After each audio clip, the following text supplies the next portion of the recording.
নমস্কাৰ এই মুহূৰ্তত আহি পৰিছে অসমৰ লাখ লাখ মহিলাৰ বাবে ডাঙৰ খবৰ। ইতিমধ্যে ৰাজ্যৰ মুখ্যমন্ত্ৰী ডক্টৰ হিমন্ত বিশ্ব শৰ্মাই ঘোষণা কৰাৰ মতে যোৱা 1 এপ্ৰিল তাৰিখে বিহালী সমষ্টিৰ লাখ লাখ মহিলাৰ একাউণ্টত সোমোৱাই দিছে লাখপতি বাইদেউ আঁচনিৰ প্ৰথম কিস্তিৰ 10,000 টকা। অৱশেষত অপেক্ষাৰ অন্ত পৰিল লাখ লাখ মহিলাৰ বেংক একাউণ্টত হুৰাহুৰে সোমাইছে টকা।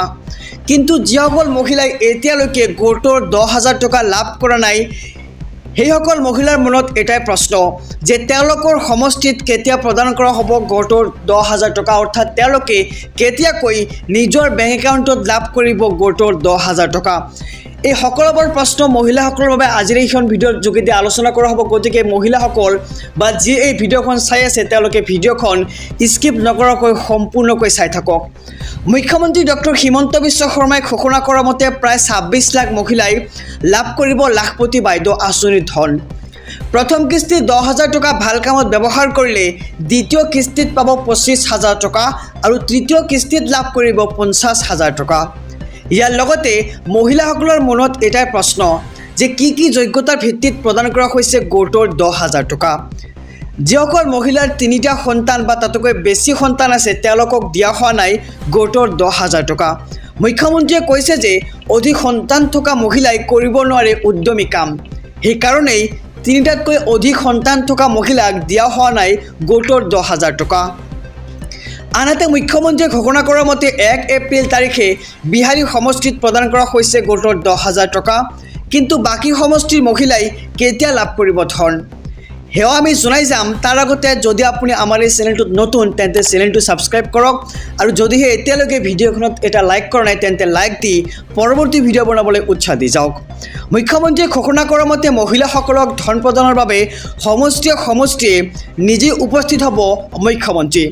সভা অনুষ্ঠিত কৰি মুখ্যমন্ত্ৰীয়ে প্ৰদান কৰিব ধন আৰু লগতে গছপুলি ৰোপণ কৰা প্ৰতিগৰাকী মহিলাই লাভ কৰিব গোটৰ 10,000 টকা। এই প্ৰতিশ্ৰুতি মুখ্যমন্ত্ৰী ডক্টৰ হিমন্ত বিশ্ব শৰ্মাৰ। আমাৰ হাতত মুখ্যমন্ত্ৰী ডাঙৰীয়াৰ মন্তব্য আছে, আমি মন্তব্য আগবঢ়াইছোঁ। এখন ফ্লেগশ্বিপ স্কিম মহিলা উদ্যমিতা আঁচনি।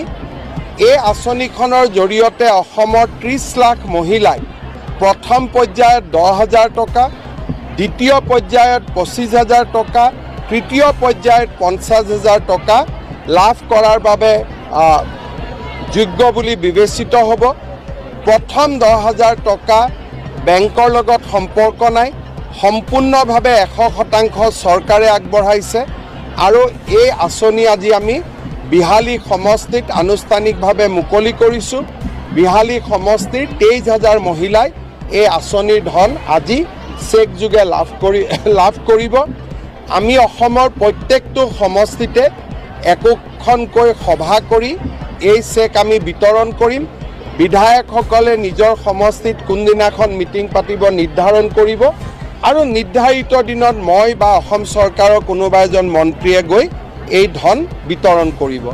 বিহালী সমষ্টিৰ নিৰ্বাচনৰ সময়ত মই ৰাইজক প্ৰতিশ্ৰুতি দিছিলোঁ যে বিহালীৰ পৰাই এই আঁচনিটোৰ আৰম্ভণি কৰিম।